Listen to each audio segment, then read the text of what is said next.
vamos focalizar um pouquinho em cima desse período do selamento e principalmente em cima das características que os indivíduos devem ter a fim de serem agraciados, recebendo então o selo de Deus. Lembrando que um selo, nesse nível, ele é colocado apenas em produtos, entre aspas, prontos. Portanto, todo esse esforço celestial então é feito para justamente gerar esse tempo e fazer com que as pessoas tenham esse período para se prepararem. O fato é que, se nós observarmos tanto na Bíblia quanto no próprio Espírito de Profecia, vai tocar em pelo menos duas esferas. A primeira tem que ver com uma questão mais legal, ou seja, a obediência a Deus, a obediência aos mandamentos. Então tem uma combinação entre essa obediência legal e a parte espiritual que envolve a transformação completa do caráter. Quer dizer, isso é um fato aqui. Cristo, quando vier, ele não vai alterar defeitos de caráter. Ele não vem para perdoar pecados, não vem para fazer qualquer tipo de transformação no sentido interior individual. O fato é que quando ele vem, ele já vem buscar. É só trazer e, como diz Paulo em 1 Tessalonicenses 4, transformar as pessoas, o corpo, só isso. Inclusive em 1 Coríntios 15 é dito isso claramente. Entende? Que o corpo mortal se revista da imortalidade e o que é carnal se revista da espiritualidade. Alguma coisa que ele vai colocar nesse sentido naquele capítulo. Seria importante dar uma lida, né?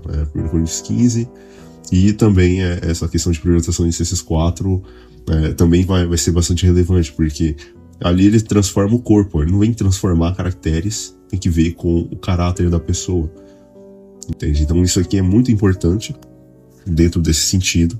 Então você tem uma conjugação entre a obediência legal, que a Bíblia vai apontar, e a transformação interior de caráter, que é a perfeição absoluta. Inclusive é dito num texto que o maior poder de Deus reside no fato da natureza humana ser elevada à perfeição do caráter de Cristo. Se não me engano é Testemunho 7, que vai falar essa frase. É bem interessante. Então existem características fundamentais que, segundo a Bíblia e o Espírito de Profecia, você tem então para cumprir, para justamente ter então antes de receber o selo de Deus. A primeira delas tem que ver com a lealdade à imutável lei de Deus. Isso aí lá no Antigo Testamento está cheio. Então no Antigo Testamento o selo, o sinal é dado àqueles que reconhecem a autoridade divina sobre as vidas a partir da obediência aos mandamentos. Isso é muito claro, entende? Inclusive a formação da própria aliança com os israelitas era baseada em caracteres de obediência, vamos colocar assim. Então uma pessoa desobediente a qualquer dos princípios que eram estabelecidos ali simplesmente não poderia então estar dentro desse grupo que recebe o selo de Deus. E isso é básico, não tem nem como fugir. Então a característica principal dessas pessoas é a fidelidade ao memorial da criação. Em primeira instância, é aquilo que vai mostrar que Deus é o Criador. Então você tem aí o sábado do quarto mandamento, como eu falei no vídeo anterior. Esse mandamento é o único dos 10 que vai apresentar então Deus como não só o legislador, o Criador, mas também como o Deus verdadeiro e ainda a sua jurisdição, céu, terra, mar e tudo que neles há. Então o único mandamento da lei que vai trazer todos esses aspectos tem que ver com um selo legal. Só que assim é um aspecto visível, né, ainda. Mas só que entra também e se encaixa dentro dessa característica. Então as pessoas que são de fato fiéis a Deus, se me amais, como disse Jesus, guardareis os meus mandamentos. E o sábado está dentro.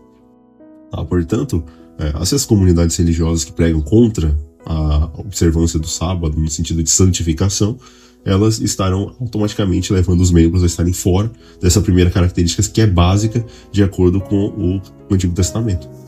Então, assim, quando se fala acerca dessa questão, inclusive dizem que o sábado é cerimonial, o sábado não sei o quê. Mas ele está dentro dos 10 mandamentos, uma lei de pedra escrita diretamente pelo dedo de Deus. Então não tem assim uma argumentação sólida para ir contra esse tipo de mandamento ou tirá-lo. Mesmo que a pessoa diga assim, mas Jesus ressuscitou no domingo, portanto a igreja mudou. Mas infelizmente não temos nenhum tipo de declaração do próprio Jesus dizendo que alterou a lei. Muito pelo contrário, ele disse, não penseis que vim revogar a lei ou os profetas. Não vim revogar, vim cumprir. Lá em Mateus 5,17. E até que o céu e a terra passem, nenhum jota ou tio jamais se omitirá da lei até que tudo se cumpra. Portanto, o céu não passou, a terra não passou, e esses mandamentos continuam válidos nesse sentido de obediência. Então essa é a primeira característica, a lealdade à lei de Deus. Soa algo legalista, mas quem que está pedindo é o próprio Cristo. Se a pessoa for a Jesus perguntar o que posso fazer para ser salvo, que nem aquele jovem rico, O próprio Cristo vai responder, ó, guarda os mandamentos. Não tem assim o que fugir. Agora, se perguntar para um outro ser humano, aí ele vai dizer, crê no Senhor Jesus e será salvo tu e a tua casa. É por isso que tem essa aparência de legalismo, mas não é. Entendeu? Você vai diretamente a Deus, ele vai pedir para guardar os mandamentos. É básico. Então, para trazer essa característica à tona, né, o próprio Deus diz, né, de acordo com Ezequiel 20:20, santificai os meus sábados, servirão de selo ou sinal entre mim e vós, para que saibais que o Senhor, sou o vosso Deus, né, que vos santifica. Então, o candidato ao selo, ele não busca fazer a sua própria vontade, mas ele reconhece a soberania de Deus acima das tradições humanas. Então, basicamente, toda essa argumentação que tem que ver contra o sábado, como o quarto mandamento da lei, muitas vezes envolve tirar o próprio Deus desse poder de legislador. Então, é a pessoa que está criando regras para ela mesma seguir. Então, justamente, essa questão então da obediência à lei é fundamental. Tá? E lembrando que o pecado, que é o principal inimigo que esse povo tem que vencer enquanto Cristo está no céu, perdoando e apagando os pecados, envolve essa ideia do afastamento. Né?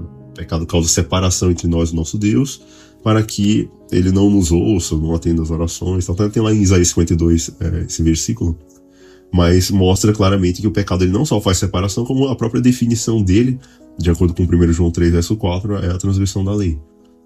Então, a definição de pecado, né? A gente quer resolver o problema da raiz. Uma vez que quando ocorrer a segunda vinda, ele não perdoa mais pecados, né? Só olhar o Apocalipse 8, que quando ele sai, e desfeito está, não tem mais essa movimentação de simplesmente ele pegar e começar a perdoar pecados, né? A partir daquele momento. Não, já finalizou. Agora, o fato é que você tem uma segunda característica, então, primordial. Além dessa lealdade inabalável à lei de Deus, de acordo com o Antigo Testamento, uma outra característica das pessoas que serão agraciadas com o selo de Deus é a vitória completa sobre o pecado e a pureza. E aqui é um problema sério com a teologia da maioria das denominações cristãs, porque elas não consideram que Jesus veio em carne pecaminosa, como diz lá em Hebreus capítulo 2, entendeu? Tem o capítulo 4 ali também, alguma coisa assim nesse sentido. E também é texto que ele mesmo diz, né? Nesse sentido, entendeu? Romanos, se não me engano, capítulo 8, versículo 3, né? Libertar aquele que veio do poder da morte e tal. E aí diz lá que Cristo veio em semelhança de carne pecaminosa, para que condenasse o pecado na carne. Naquela época, o pessoal entendia a carne como carne humana mesmo. Não tem, assim, uma diferenciação entre a carne pecaminosa e aquilo que não era. Era o que tem. Entende? Cristo veio com a natureza humana decaída de 4.000 anos de pecado. Então seria uma grande humilhação para ele já vir com a natureza pura de Adão. Agora não, ele consentiu em pegar algo que já havia sido deteriorado milênios e simplesmente utilizar aquela oportunidade para condenar o pecado na carne. Não pecando, justamente fazendo o contrário.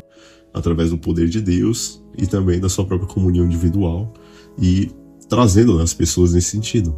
Então, nós temos que vencer o pecado como Cristo venceu, utilizando as mesmas armas que ele utilizou. Porque ele veio, de fato, na Terra, à semelhança de um homem comum, para provar que o homem comum pode guardar a lei de Deus, que era a principal acusação satânica. Simplesmente chegar e apontar os filhos e filhas de Adão como pessoas que não poderiam guardar a lei de Deus naquela condição e, portanto, não poderiam ser salvos, mas pertenciam a ele e deveriam morrer. Agora, o fato é que Cristo vem em natureza pecaminosa e, então, a partir disso, ele vence, mostrando como o ser humano pode vencer.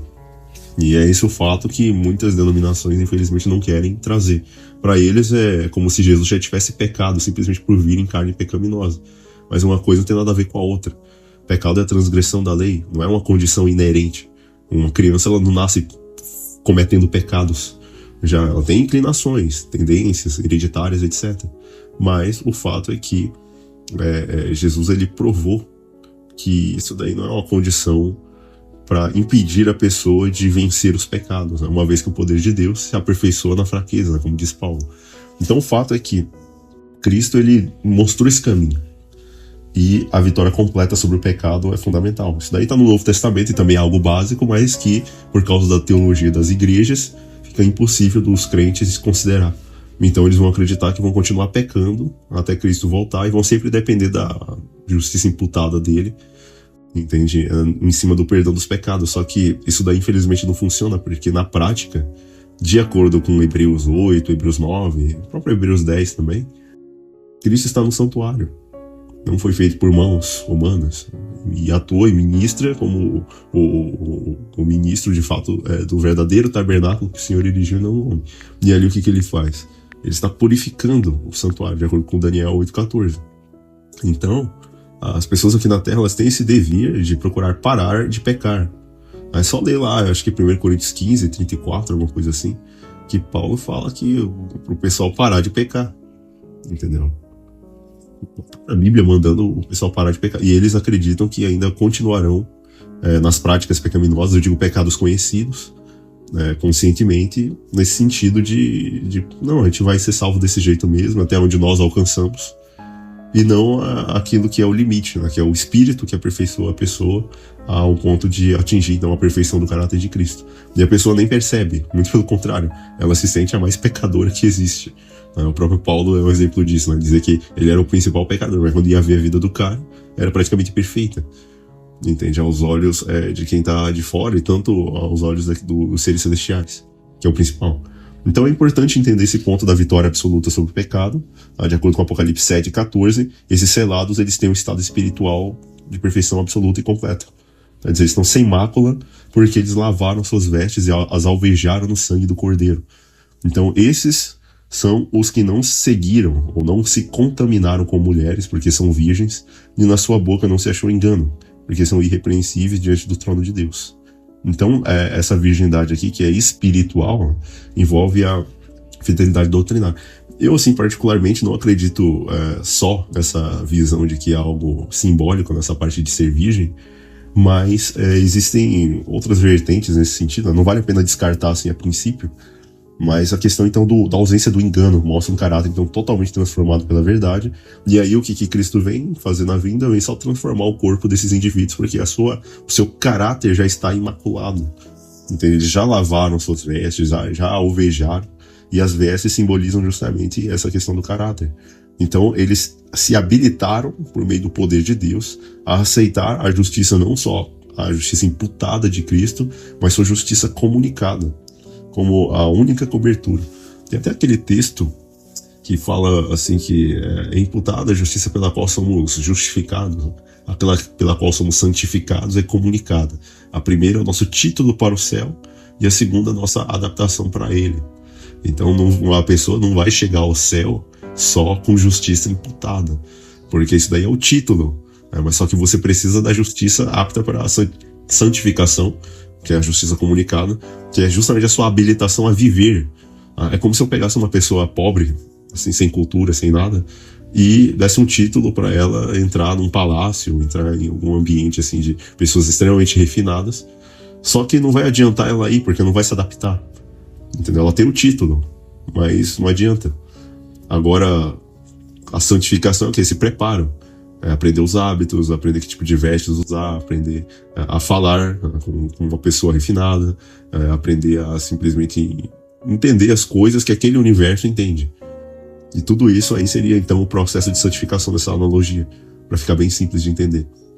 Então não adianta eu te dar o título, eu te dar a passagem para você ir, mas se você não se preparar, não tiver sua bagagem correta, o que usar, que língua que você vai falar no outro país, aqui tomando um exemplo de viagem, você não vai conseguir.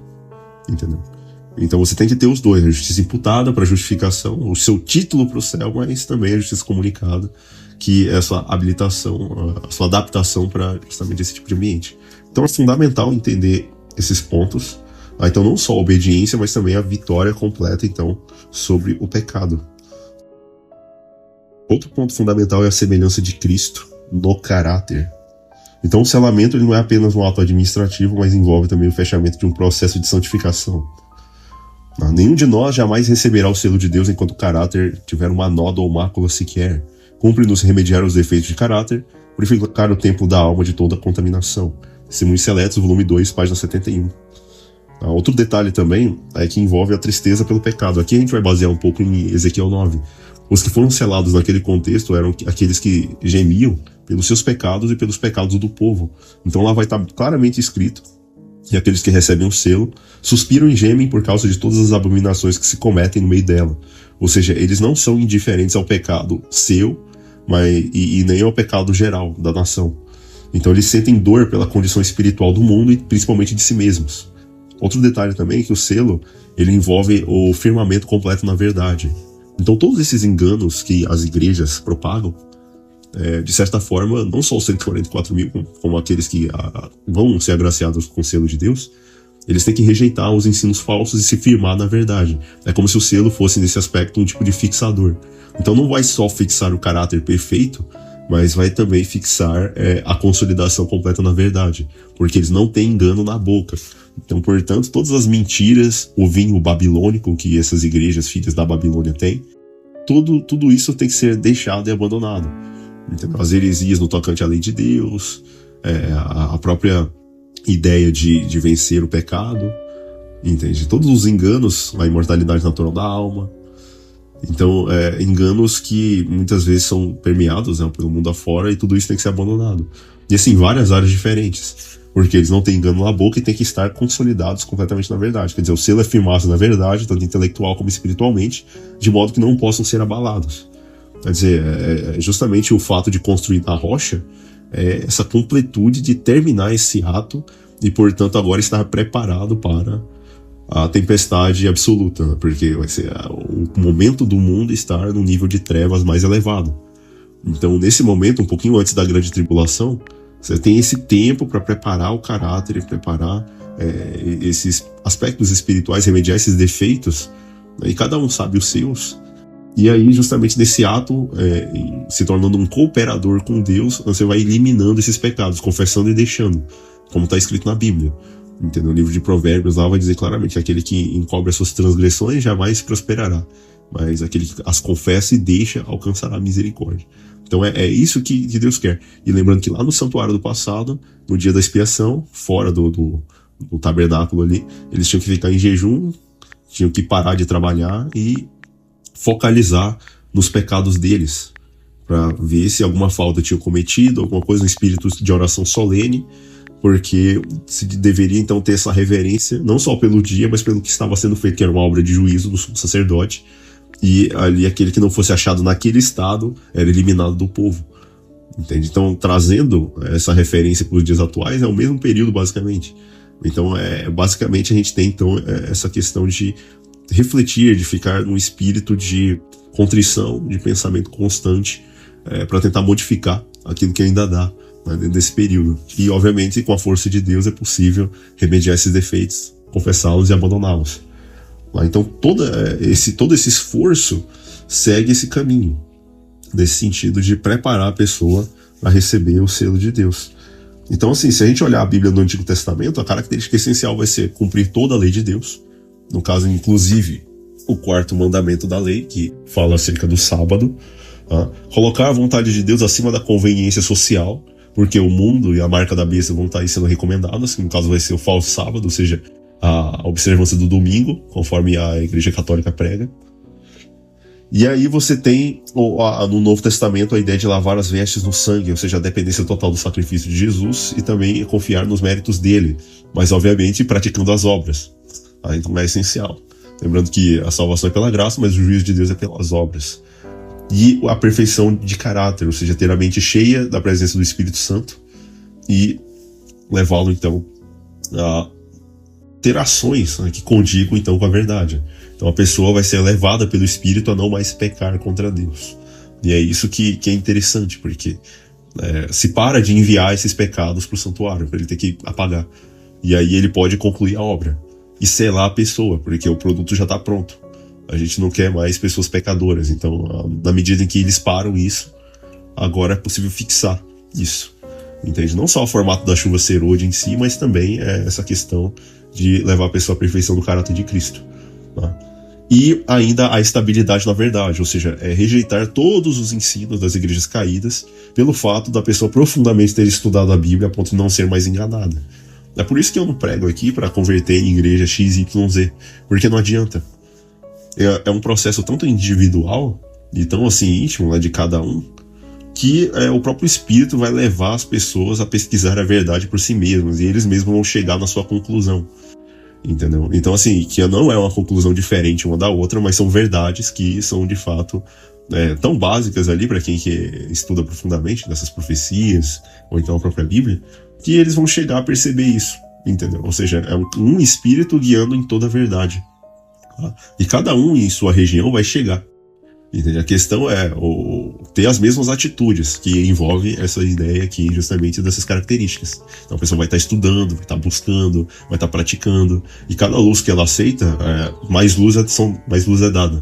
E aí tem condição de avançar mais no caminho.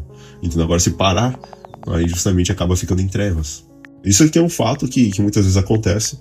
Então um ponto crucial também é que toda essa reabilitação ela vai acontecer agora, que é esse tempo da graça. Quer dizer, eles estão segurando os ventos lá, os anjos, né, os mensageiros de Deus, para quê? Para que a pessoa se prepare agora. Exortai-vos mutuamente durante o tempo que se chama hoje, né, a fim de cada um de vós não venha ser endurecido pelo engano do pecado. Então é hoje, né? Se eu não me engano, 2 Coríntios 6:2, né? Hoje é o dia da salvação e tal. Então é hoje. A obra a ser feita deve ser uma obra feita no tempo da graça, agora. Entende? Então, quando o decreto, do caso, for dado, né, a imposição da marca da besta, ou seja, pelo Estado, você vai ter, então, um tempo de prova. E aí, justamente, esse período se fecha. Os ventos são soltos e não há mais tempo de purificação do caráter. Se o selo de Deus é um tipo de fixador, quem não vai receber o selo vai ter o seu caráter fixado com qualquer outro tipo de defeito de caráter. E aí é que vai acontecer uma coisa que não aconteceu nunca na face humana, que é essa questão de Satanás ter o controle completo das pessoas por meio dos seus defeitos de caráter elevados à perfeição, vamos colocar assim, porque o Espírito se retira dos ímpios. Então as pessoas ímpias que continuaram na maldade, que continuaram então e não quiseram saber dessa mensagem de santificação, de purificação, elas vão ser controladas completamente por Satanás, né? Seriam dragões, digamos assim, na Terra. Porque o Espírito de Deus, a presença refriadora, né, das tendências naturais do coração carnal, esse tipo de influência vai desaparecer. E aí a pessoa vai ficar totalmente entregue aos seus defeitos, entendeu? O assassino vai continuar do jeito que tá, ou as pessoas más, as pessoas que estão viciadas, entendeu? Em coisas ruins, né? Aí qualquer tipo de pecado é levado então ao máximo. E nada para refrear. Literalmente nada. Se hoje o mundo já tá assim, com a presença do Espírito tentando convencer as pessoas, imagine quando ele for retirado completamente. Na verdade, ele mesmo se retirar.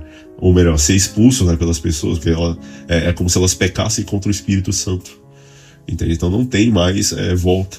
Não tem perdão porque não vai conseguir se arrepender. E também nem adiantaria mesmo. O intercessor já deveria ter saído do santuário. Então o selo de Deus ele deve ser colocado antes desse período de prova. Entendeu? Então quando o decreto dominical for dado, nesse sentido de impor às pessoas a recomendação do dia católico romano, um dia papal para adorar, então não vai mais ter tempo. Tá? Simplesmente o selo ele carimba aquilo que a pessoa já é. Então se a pessoa se preparou antes, ela tem as características necessárias e vai receber o selo de Deus. Agora quem não se preparou aí vai ficar sem. E tem muita gente cristã, entendeu? Seguidor da verdade presente, que vai ficar infelizmente sem o selo de Deus, porque eles conheciam a verdade, mas não tinham as obras correspondentes. Então assim, fica parecendo que é quase impossível de ser salvo, mas são os requerimentos dessa era. Entendeu? No dilúvio era entrar na arca. Entendeu? Era você seguir ali o Deus verdadeiro e olha lá, não tinha assim tanta luz sobre, mas hoje em dia a questão de ser salvo é uma porta literalmente estreita, porque vai levar o indivíduo no seu limite, do limite, até o ponto de esgotar as suas forças, na busca então incessante por se livrar do pecado e crer na graça de Cristo, de que através dele será possível atingir a perfeição absoluta, porque ele quando vier, vem só buscar e transformar o corpo. Então isso aí é um fato, tá? Agora é o tempo de nos preparar. O selo de Deus jamais será colocado à testa de um homem ou mulher impuros. Jamais será colocado à testa de um homem ou mulheres ambiciosos, amantes do mundo. Jamais será colocado à testa de homens e mulheres de língua falsa e coração enganoso. Então aqui são características. Né? Talvez no outro vídeo eu mencione outras características também. Mas o fato é que cada um tem que se preparar de forma individual.